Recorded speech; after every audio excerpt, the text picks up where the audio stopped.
Abra comigo aí a tua Bíblia, 2 Timóteo, capítulo 1, versículo 6. Vamos ler os dois versículos, o 6 e o 7. Enquanto tu encontras aí, também vamos projetar aqui, mas enquanto cada pessoa encontra, vamos fazer uma oração. Pai, obrigado a Deus por este culto de domingo, culto das 11. Obrigado por cada pessoa que aqui se encontra e cada pessoa que nos assiste pela internet. Estamos juntos aqui, unidos num propósito, e que o Senhor possa nos edificar conjuntamente pelo poder do Teu Espírito Santo e pela Tua Palavra. Senhor, quebra cadeias, quebra toda a obra das trevas e resistência das trevas, e liberta a Tua luz, o Teu poder, o Teu Espírito Santo, para que a igreja do Senhor possa prevalecer nesta época, em nome de Jesus. Quem pode dizer amém? Queridos irmãos, tantos acontecimentos, tantas coisas. Antes de lermos o texto, pode deixar aí projetado, mas deixa-me aqui só partilhar aqui algumas palavras. Esses acontecimentos, um caso para nós, Portugal, desde março, vamos contar aí março, abril, maio, junho, já estamos em julho, já estamos no 5º mês de uma situação que colocou o mundo de cabeça para baixo. De vez em quando eu sento-me com alguém e eu percebo que a pessoa está um pouco angustiada, ela diz, até quando vai ser isso? Alguns têm familiares em países que estão com a situação também ainda mais complicada, que é o caso do Brasil. Fiquei sabendo que há alguns de vocês que têm familiares lá.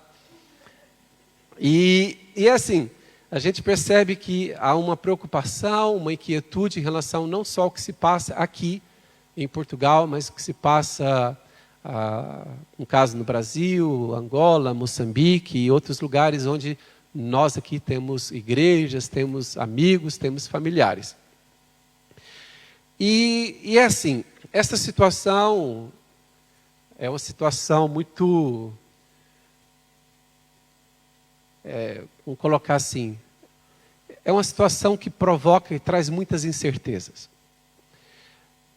Eu sou uma pessoa que até gosto de rotina, mas também aprecio mudanças. Mas mudanças que, de alguma maneira, a gente programa, né? Por exemplo, a nossa igreja é uma igreja conhecida como uma igreja que faz muitas mudanças. Mas são mudanças programadas. Olha, vamos estabelecer isso, vamos implementar isso. Mas essas mudanças agora, nós estamos a ser, de alguma maneira, forçados a mudar, porque fomos apanhados de surpresa. E se fosse só a igreja a ser apanhada de surpresa, ou seja, um problema era menor. Mas o mundo todo, as grandes corporações, os grandes grupos empresariais foram apanhados de surpresa, as escolas foram apanhadas de surpresa, e as escolas tiveram que se reinventar, as professoras tiveram que se reinventar. Tem até alguns memes, alguns vídeos engraçados que estão na internet, de algumas professoras tentando se reinventar, tentando aprender a dar aula online ali pela internet, e se confundiram todas, e os alunos tentando burlar a professora na aula online. Tanta coisa acontecendo, sabe, muitas mudanças assim, nós temos que nos encaixar. Se há uma palavra que eu posso dizer que é importante nesta época, é adaptabilidade. Nós estamos prontos para fazer adaptações nas diversas áreas, nos vários campos em que nós atuamos, que nós estamos, vivemos e nos relacionamos. Temos que estar flexíveis, maleáveis, nós temos que nos adaptar a uma situação e ao mesmo tempo temos que fazer planos, adaptando-nos, mas contando com algumas certezas? Não, contando com incertezas. Sabe que tudo aquilo que é incerto produz em nós alguma pressão, alguma tensão, algum nível de ansiedade, de estresse. Isso faz parte, isso é normal. Porque, por exemplo, quando alguém se programa para fazer algo no futuro, mas as coisas que vão acontecer são mais ou menos previsíveis, o futuro nunca foi tão previsível, mas o mundo era mais ou menos, o futuro era mais ou menos previsível. Mas agora essa previsibilidade foi reduzida para um índice mesmo quase zero. porque nós estamos diante de muitas incertezas sobre o futuro. E sabem o que eu percebi? Uma das coisas, claro que a gente observa e com as nossas reflexões, observações, a gente alcança muitas coisas, mas uma das coisas que eu percebi é que algumas pessoas se permitiram abater. Permitiram que as suas almas ficassem abatidas com essa situação que o mundo está a passar. Algumas pessoas ainda nem foram diretamente influenciadas em termos de emprego, em termos de ganhos, de rendimentos, mas mesmo assim se permitiram, se deixaram abater. Eu percebo que há pessoas que estão muito ansiosas, muito inquietas sobre o futuro. Percebo que há pessoas que estão desanimadas. Percebo que há pessoas que estão com medo. E qual é o mal de tudo isso? O mal é que eu e tu, nós temos que aprender a guardar as nossas emoções nesta época. Nós temos que aprender a guardar as nossas emoções nesta fase. E é assim, ninguém pode afirmar com certeza quando tudo isso vai passar definitivamente. E alguns ficam ansiosos só de ouvirem alguns dizerem daqui 6 meses, o outro não, daqui 1 ano, o outro pode contar com 2 anos. E a pessoa vai ficando temerosa, vai ficando ansiosa, vai ficando preocupada.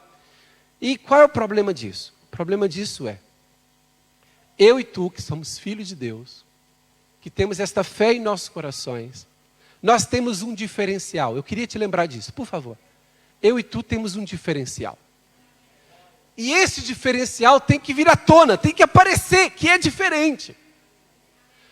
E nós temos que, em épocas em que o futuro se mostra incerto, nós temos que ter um lugar firme para nos apoiarmos. E este lugar é a nossa fé em Jesus Cristo. Pode dar uma salva de palmas a Jesus.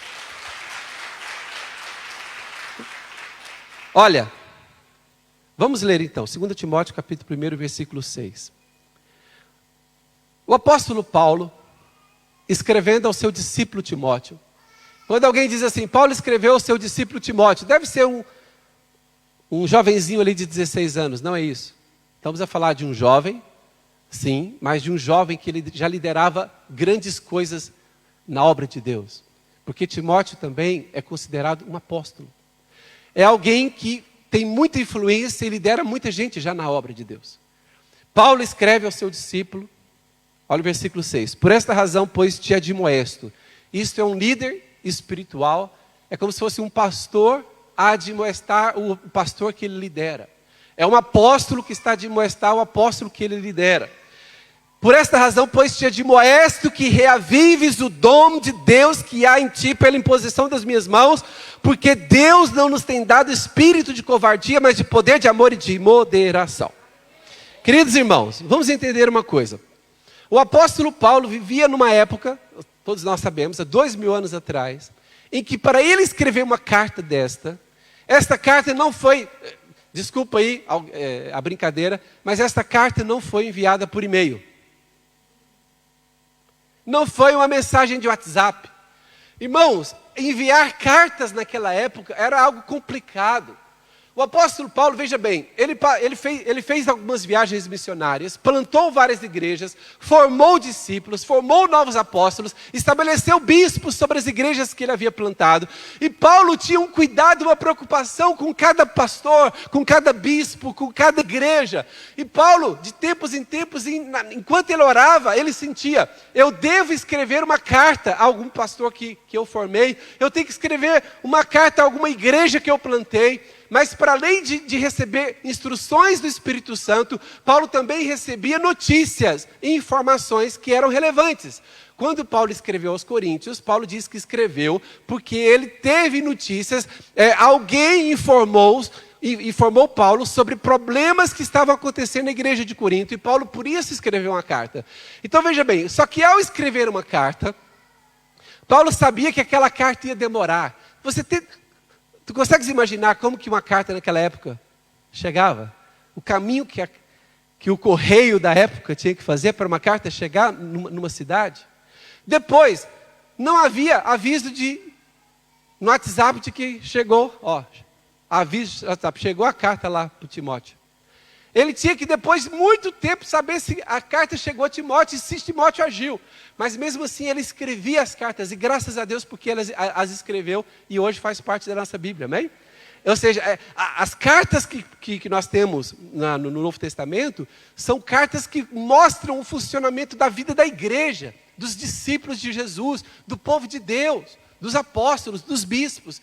Então, nessa carta, veja bem, Paulo está a escrever a um pastor, a um apóstolo, a um líder que cuida de igreja, que cuida do povo de Deus.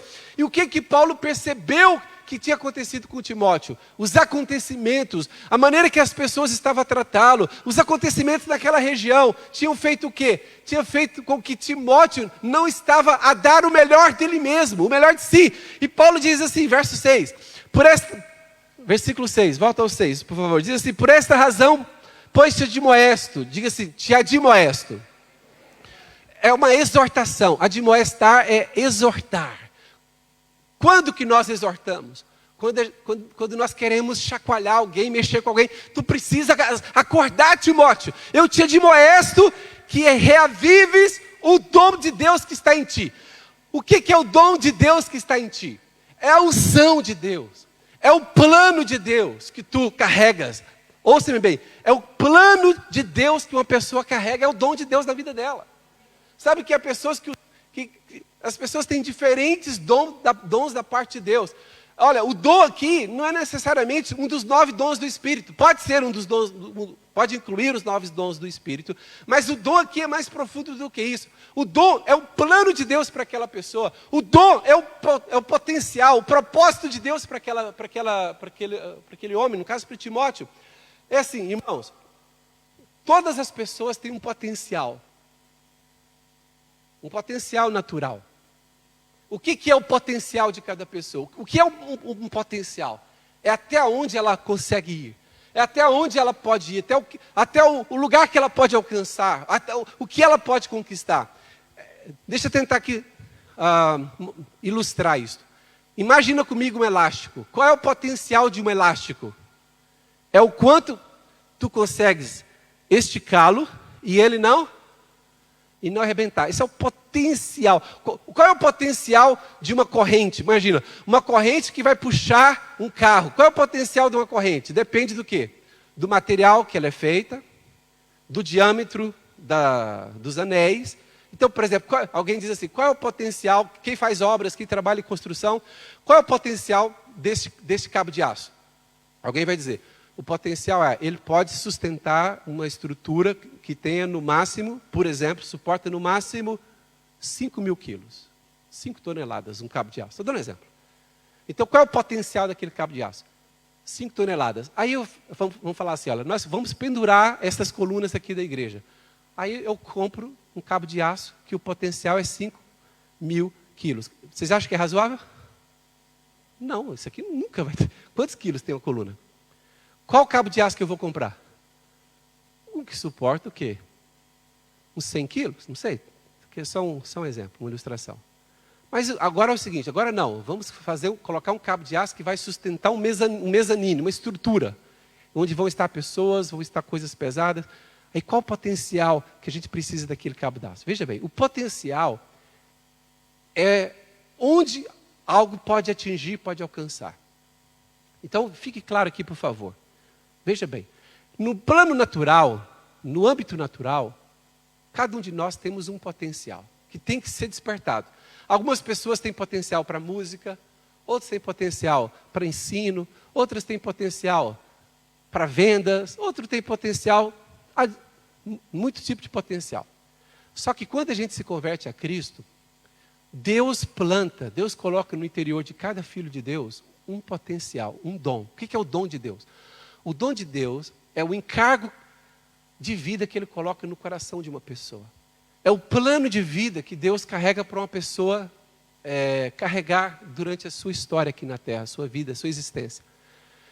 E Paulo sabia que o potencial de Timóteo era elevado. Timóteo tinha um potencial tremendo.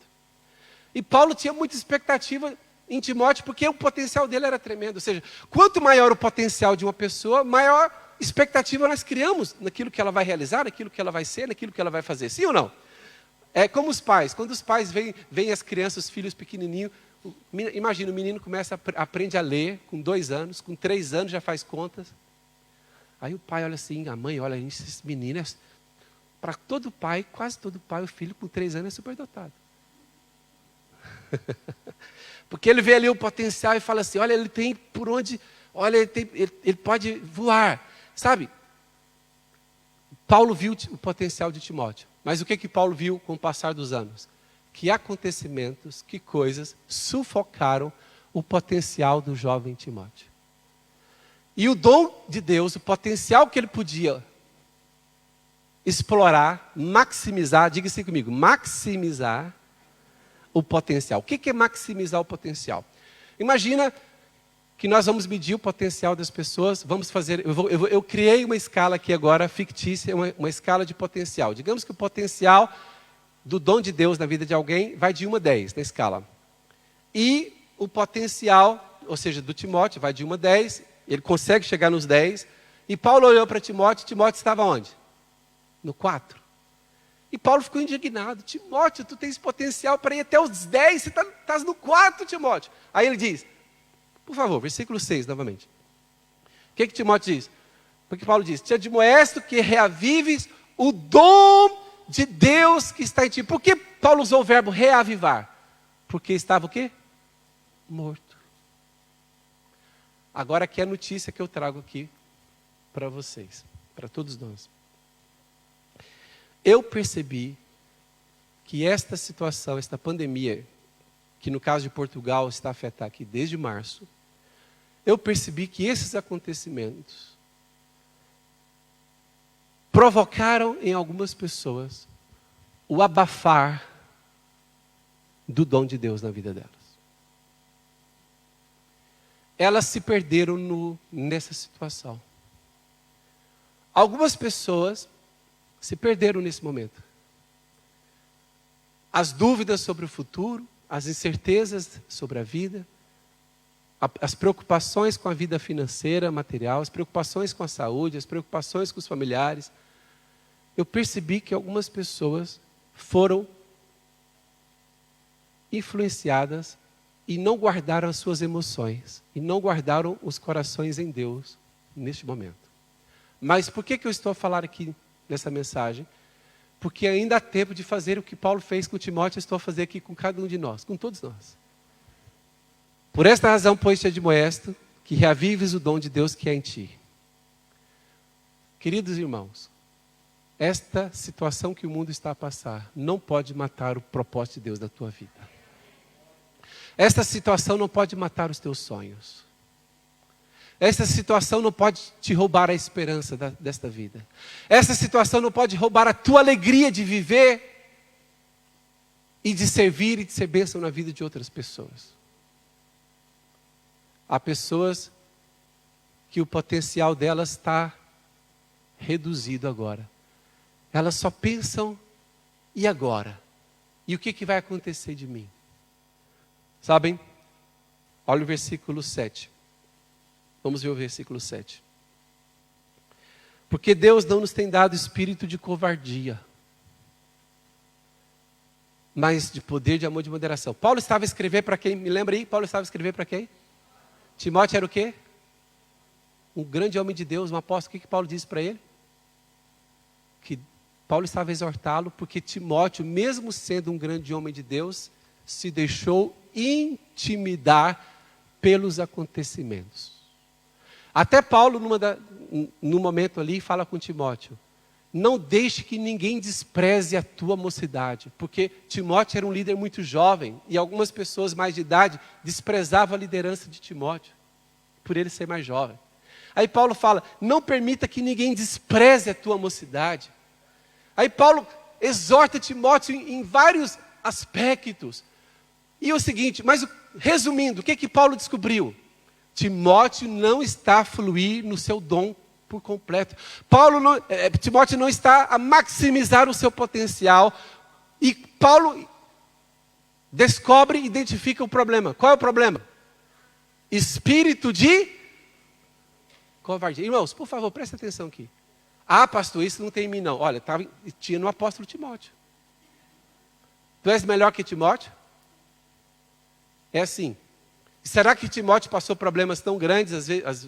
Será que o problema era grande como essa situação, essa pandemia? Veja bem, vamos ser humildes.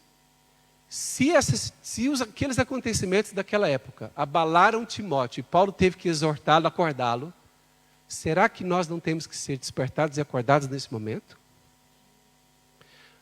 Você sabe que no original, esta palavra no original, porque Deus não nos tem dado espírito, essa palavra espírito é mesmo se referindo a algo sobrenatural, espiritual, não tem a ver com atitude. Sabe que muitas vezes na Bíblia a palavra espírito pode ser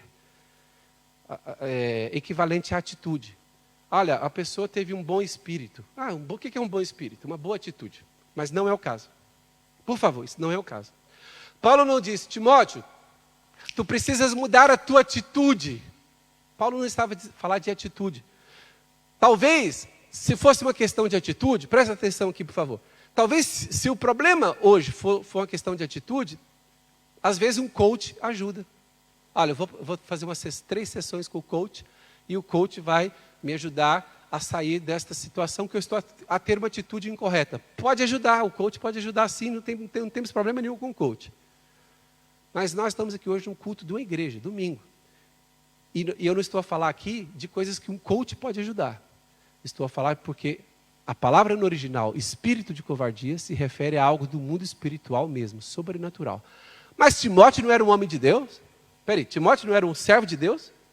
Mas Paulo diz que ele tinha se permitido, se deixado intimidar pelo medo. Algumas Bíblias nossas traduzem, que também é válido, porque Deus não nos tem dado espírito de medo. Se você vai ver, algumas Bíblias dizem espírito de medo, e outras dizem espírito de covardia. Quer dizer que isso é um espírito maligno. Volto a dizer, nós não estamos a falar de uma atitude no plano humano, estamos a falar de um ataque do mal, um ataque maligno. Os irmãos estão me acompanhando? Todos estão me acompanhando?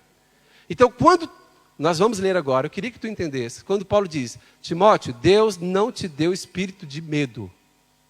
Esse espírito de medo que está influenciando as tuas decisões, esse espírito de medo que está a influenciar a tua vida, isto não vem de Deus, é maligno, é um espírito maligno. E nós compreendermos isso, termos discernimento disso, faz toda a diferença. Porque uma coisa é, eu acho que eu estou meio preocupado, estou meio nervoso com o futuro, com as coisas dessa vida, com as incertezas. Mas eu vou começar a proclamar frases positivas. Eu estou bem.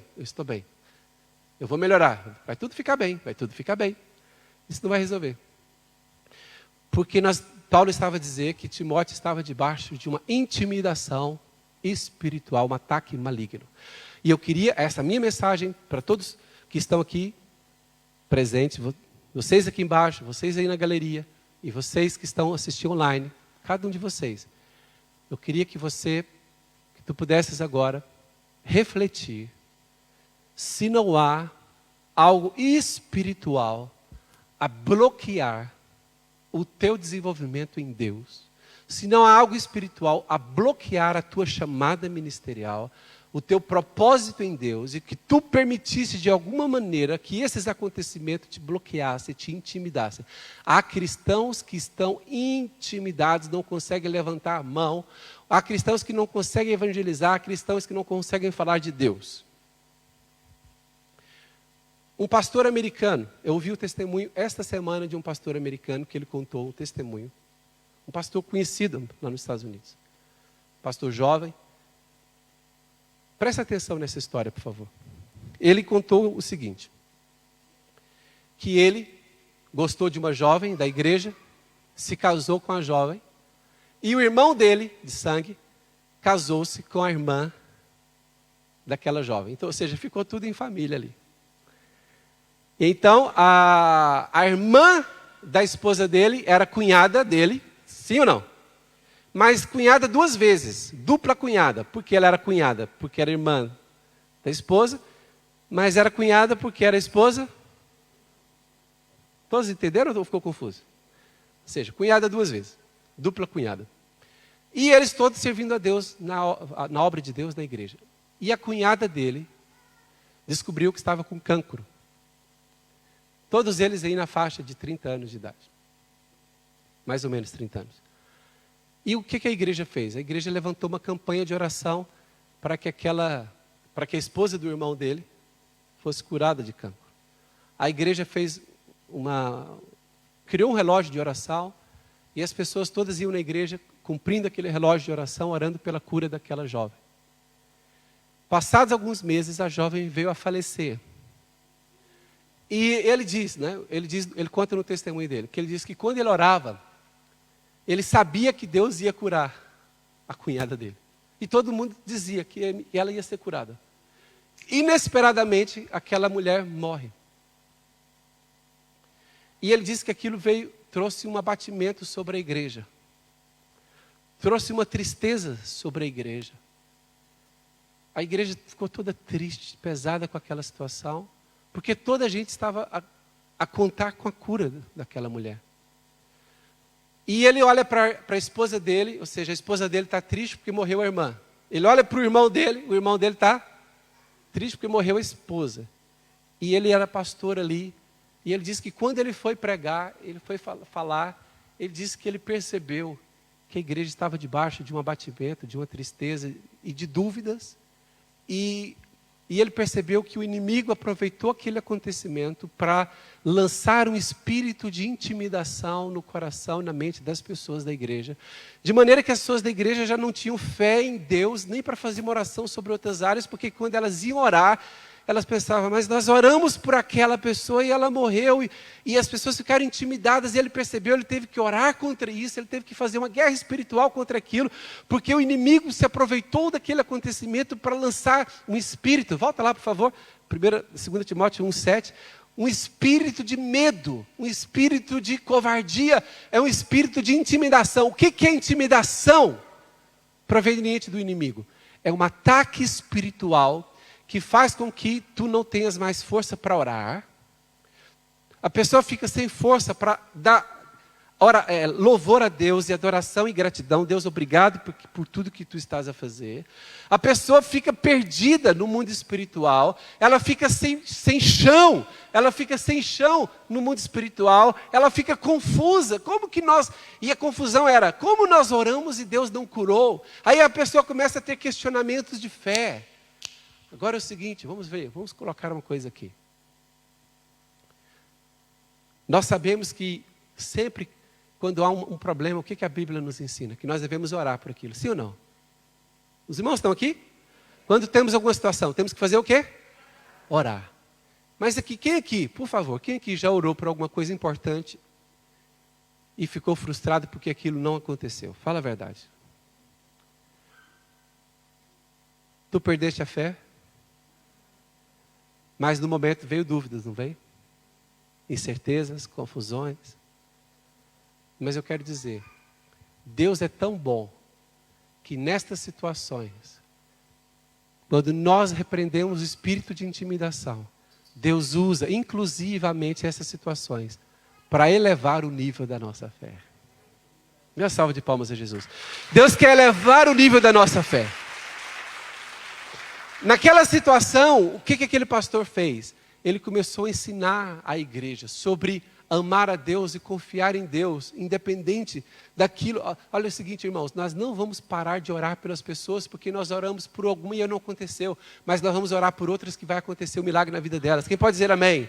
Nós não vamos ficar intimidados por esse tipo de acontecimento. Sabe, o outro pastor que eu conheço, olha o que aconteceu com ele. Ele, lá no Brasil, tem aquela questão de comprar casa por consórcio, por cooperativa. Quem já ouviu falar nisso? Comprar casa por consórcio, cooperativa. Ele comprou uma casa nesse sistema. E todo o dinheiro que ele tinha, ele colocou para comprar a casa e depois ele só ia pagar uma pequena parte a prestações. E a empresa agiu com maldade. A empresa já não estava bem das pernas, a empresa não estava bem. E a empresa ainda assim fez aquele negócio, e a empresa só recebeu o dinheiro das pessoas e lançou falência. Uau! E todo o dinheiro que ele tinha investido, ficou perdido, ele nunca veio receber aquele dinheiro, né? Mas naquele momento, todo o dinheiro que ele tinha juntado para comprar uma casa, quem conhece o Brasil sabe que é difícil. Todo o dinheiro que ele tinha juntado para comprar uma casa, ele perdeu naquele negócio, porque a empresa foi maldosa. E ele era pastor já e tudo, e ele contando testemunhos de bênção de Deus na igreja e tudo. E todo o dinheiro que ele tinha reunido, juntado, ele até vendeu carro, vendeu coisas que ele tinha, começou a andar de autocarro para dar o dinheiro para comprar aquela casa. Aí chegou no domingo, naquela semana que ele tinha perdido tudo, chegou no domingo, ele sabia que mesmo colocando aquilo em tribunal no Brasil, aquilo nunca ia dar nada. Chegou no domingo, ele foi falar na igreja sobre oferta. Uau! E agora? Irmãos, vamos ofertar ao Senhor, porque Ele é poderoso para nos abençoar. Irmãos, ele disse que ele não conseguia falar. Quando ele ia falar, aí ele entendeu que havia um espírito de intimidação. O que é o espírito de intimidação? É o espírito que tenta mostrar factos e realidades, tentando contradizer as promessas de Deus na tua vida. E tu vais ter que decidir, escolher, ficares com o que os teus olhos veem ou com o que a Bíblia diz. E ele então estava todo intimidado, e ele foi falar das bênçãos financeiras de Deus, mas naquela semana ele tinha perdido tudo. E ele disse, olha, e ele falou a verdade. Eu estou a passar uma situação difícil, mas isso, eu não vou desfazer o que está escrito na Bíblia por causa da minha experiência. A minha experiência negativa tem menos valor do que o que a Bíblia diz. Eu rejeito a minha experiência e fico com a promessa que está na Bíblia. Deus é fiel, Deus abençoa financeiramente, eu vou continuar servindo a Deus, eu vou continuar dando as minhas contribuições, porque mesmo nessa semana que tudo diz ao contrário, eu continuo a dizer, Deus é fiel. Dê uma salva de palmas a Jesus. Irmãos, passaram 2 ou 3 anos, ele comprou uma casa melhor do que aquela que ele tinha tentado comprar e tinha falhado. Vocês sabem, há momentos que nós temos que decidir. Nós ficamos ou com Deus e com a palavra, com a promessa da palavra, ou ficamos com a nossa experiência. A nossa experiência não é referência. Nem a experiência de alguns personagens bíblicos, desculpa. Nem a experiência de alguns personagens bíblicos é referência. Porque até eles foram provados pelas tribulações. Mas é o seguinte, mas eles permaneceram proferindo, proclamando o valor e a fidelidade da palavra de Deus. Sabe, eu quero dizer o seguinte, não permita que o inimigo te intimide agora nessa situação. Quais são os sintomas de uma pessoa que está intimidada pelo medo? Está debaixo de um ataque? Isso é um ataque espiritual. Como eu disse, volto a dizer aqui, não é só uma questão de atitude, vou para o coach, vou ler um livro de autoajuda. Esquece isso. Paulo está dizendo de um ataque espiritual contra o apóstolo Timóteo. Paulo está dizendo, é algo espiritual, tem que ser quebrado no espiritual. Sabem, sintomas de uma pessoa que está debaixo de intimidação. Ela perde a esperança do futuro. Ela começa a prever acontecimentos negativos e perdas. E ela começa a prever complicações, que trarão complicações. E por isso ela deixa de confiar nas promessas de Deus. E ela perde a alegria. Perdeu a alegria, está intimidado. Se perdeu a alegria, está debaixo de intimidação. Perdeu a esperança, está debaixo de intimidação. Perdeu o interesse pelas coisas eternas, está debaixo de intimidação. Então, se tu sentes esses e outros sintomas, o Espírito de Deus mostra agora, cada um que está acompanhando pela internet, o Espírito de Deus mostra agora o teu coração, que Deus possa revelar, desmascarar esse ataque do inimigo na tua alma, na tua vida. E tu possas te posicionar dizendo, Eu rejeito esse espírito de intimidação em nome de Jesus. Eu não vou ficar com o meu potencial bloqueado. Sabe que há pessoas que estão intimidadas, estão ansiosas. E Jesus disse, não andeis ansiosos de coisa alguma. O que a tua ansiedade vai te acrescentar? Nada. A ansiedade vai roubar as tuas energias. A ansiedade vai roubar as tuas forças. Olha aqui, ansiedade não abre portas. Ansiedade não abre caminhos. Ansiedade não traz bênçãos do céu. A ansiedade não muda as circunstâncias. A ansiedade só produz uma coisa: tensão interior. A ansiedade produz dilemas interiores que enfraquecem a tua alma, tuas emoções, roubam as tuas energias e tu ficas incapacitado de dar um passo à frente. Então Jesus disse, buscai, pois, em primeiro lugar o reino de Deus e a sua justiça, e todas essas demais coisas vos serão acrescentadas. Igreja, há uma palavra de Deus para ti nesta manhã. Eu e tu temos que buscar em primeiro lugar o reino de Deus e a sua justiça. Nós não podemos perder a fé nessa situação que o mundo está a passar. Dá uma salva de palmas a Jesus. Olha, irmãos, o mundo aí fora precisa de nós. As pessoas aí fora precisam de nós. O mundo precisa de ver que a igreja está com a cabeça levantada. Que o povo de Deus está com a cabeça erguida. Que o povo de Deus tem uma palavra de confiança e de esperança. Não quer dizer que nós estejamos a negar os factos. Nós não estamos a negar os acontecimentos. Nós estamos a enfrentá-los de cabeça erguida, diferente. Você sabe que coragem não é ter medo. Vou dizer novamente, coragem, ousadia, não é ter medo. Coragem é você sobrepor o medo, você ficar acima do medo. É assim, pode identificar o medinho, o medo que vem em ti. Identifica, esse é o tamanho do meu medo. Mas qual é o tamanho do meu Deus? Qual é o tamanho das promessas? Coragem é se sobrepor ao medo. Quando Deus chamou Josué para levar o povo para entrar na terra da promessa, eu vou ler o que Deus disse a Josué. Se puder projetar aí também, Josué capítulo 1, versículo 9.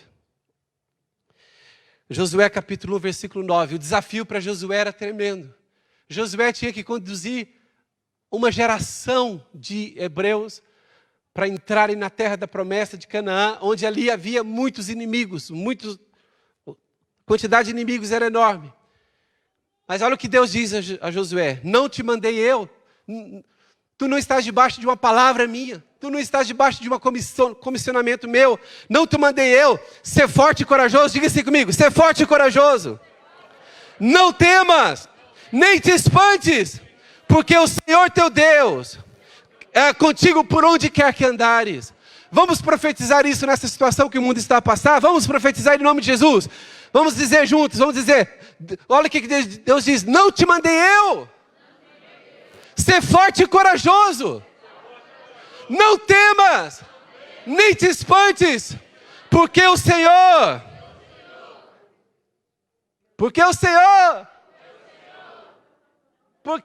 teu Deus é contigo, por onde quer que andares. Dá uma salva de palmas ao Senhor.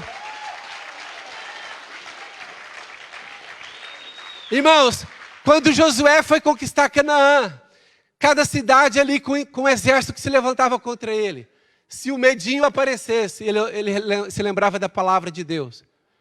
Não temas, não te espantes.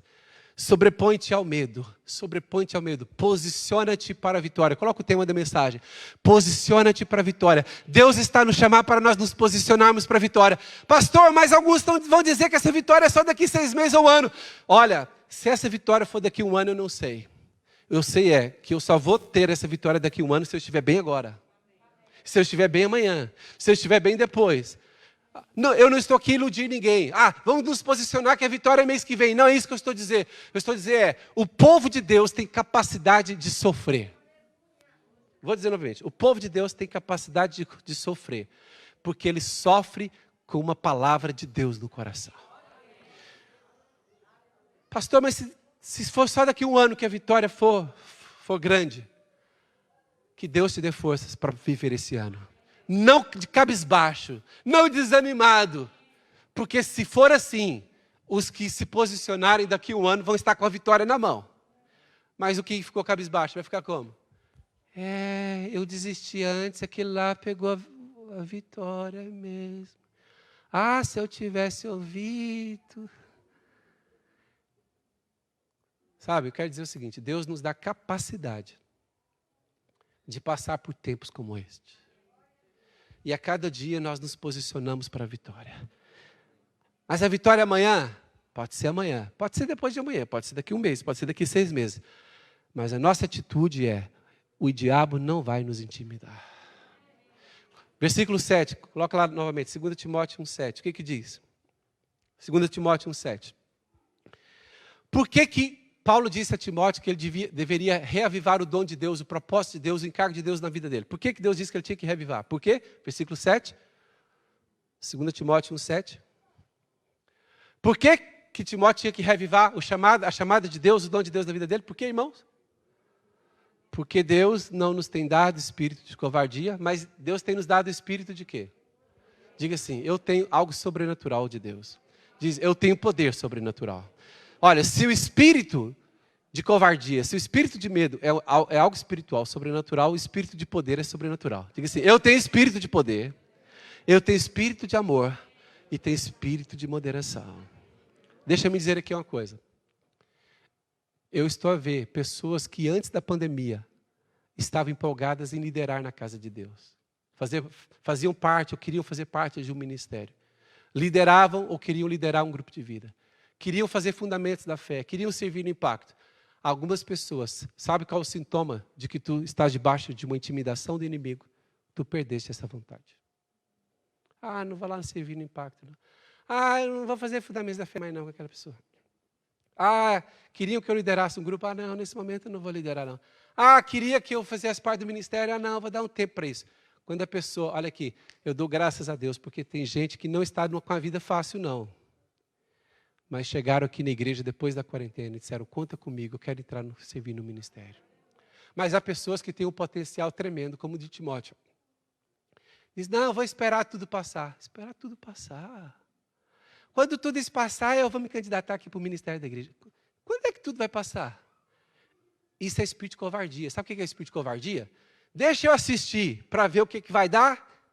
Se o barco não afundar, eu entro nele. Isso é espírito de covardia. Isso é espírito de medo. Está debaixo de intimidação maligna. Eu quero ver quem entra no barco. É agora, para ir conosco. Nas conquistas que Deus quer nos dar agora. Quantos querem conquistar? Entra no barco agora! Olha, há pessoas que estão a observar. Vamos ver como é que a igreja vai se portar nesse desafio. Deixa eu só ver como é que a igreja vai se portar nesse desafio. Se o barco estiver bem, eu entro. Eu vou ficar em cima do muro. Tipo assim, eu vou ficar em cima do muro. Qualquer coisa, se o barco estiver bem, eu salto. Olha, a igreja não precisa de pessoas assim. O reino de Deus não precisa de gente assim. O reino de Deus precisa de pessoas o seguinte. Podem contar comigo, eu entro nesta guerra com vocês, nós vamos vencer isso junto, nós vamos servir juntos e nós vamos vencer juntos como igreja. Quantos querem vencer juntos como igreja? Em nome de Jesus, dê uma salva de palmas ao Senhor. Vamos ler o último texto, aqui. Isaías 54, 17. Quer dizer, o último não, que eu quero ler mais um. Vamos ler 2 textos. Isaías 54, 17 é o primeiro. Quero dizer o seguinte... Tudo aquilo que foi dito contra a tua vida, toda mentira, toda calúnia, toda obra das trevas, vai cair por terra neste domingo agora na autoridade do nome de Jesus. Todo espírito de conflito, todo espírito de intimidação está quebrado, derrotado, vencido no nome de Jesus. Vamos declarar a palavra de Deus juntos, vamos dizer juntos, 1, 2 e... Toda arma forjada contra ti não prosperará. E toda língua que ousar contra ti em juízo, tu a condenarás. Então fica de pé, levanta a tua mão e diz, toda mentira do inimigo na minha mente está derrotada, está por terra, no nome de Jesus. Todo medo que é lançado contra o meu emprego, contra a minha vida financeira, contra a minha família, contra a minha saúde, contra o meu ministério, todo ataque do inimigo na minha mente está derrotada, está quebrado, no poder do nome de Jesus. Diz, eu clamo agora pelo sangue de Jesus, que cobre a minha mente, cobre o meu coração, de todo desânimo, de toda apatia, de toda indiferença, de toda mordidão espiritual. Eu posiciono-me nessa situação, como guerreiro de Deus, como um valente de Deus. Eu estou com o meu povo, eu estou com a minha igreja, nós vamos vencer, nós vamos prosperar, no nome de Jesus. Vamos dizer juntos mais uma vez, 1, 2 e... Toda arma forjada contra ti não prosperará. Aponta para algumas pessoas e profetiza essa primeira frase aí. Aponta para alguns aí. Toda arma forjada contra ti não prosperará, jamais prosperará. Aleluia! E agora sim, o último texto, Filipenses 3, 12 em diante. Em pé, todos de pé ainda. Filipenses 3, 12. Tu consegues ficar de pé, tu és um valente. Valente está de pé aí forte no nome de Jesus. Amém. Gasta energia que vai se almoçar mais. Daqui a pouco vai caber mais no almoço. Gasta energia aí. Filipenses 3, 12, o que diz? Vamos ler juntos? Não que eu tenha já recebido ou tenha já obtido a perfeição. Nenhum de nós alcançou a perfeição, a maturidade. Ainda bem, nenhum. Próximo. Mas prossigo para conquistar aquilo para o que também foi conquistado. Quem prossegue? Quem prossegue aqui? Próximo. Irmãos, quanto a mim, não julgo havê-lo alcançado, mas uma coisa faço. O que nós vamos fazer como povo de Deus? Esquecendo-me das coisas que para trás ficam e avançando para as que... Próximo. Prossigo para o prêmio da soberana vocação de Deus em Cristo Jesus. Quem vai prosseguir? Quem vai continuar nessa guerra? Quem vai perseverar? Quem vai vencer? Quem vai andar com Jesus? Quem vai contar testemunhos? Quem vai contar milagres? Quem vai servir ao Senhor com alegria e prontidão? Bendito seja o nome do Senhor. Os irmãos do louvor, vem aqui à frente. Só um momentinho ainda, antes da Santa Ceia, vamos cantar uma canção. Vamos dizer que nós estamos com o leão da tribo de Judá, amém? Amém? Quem está aqui com o leão da tribo de Judá? Ele é o leão, ele é o cordeiro, ele é a nossa vitória. Nós não ficamos com os acontecimentos, nós ficamos com a palavra de Deus, nós ficamos com as promessas de Deus. Nós vamos desfrutar da bênção em nome de Jesus.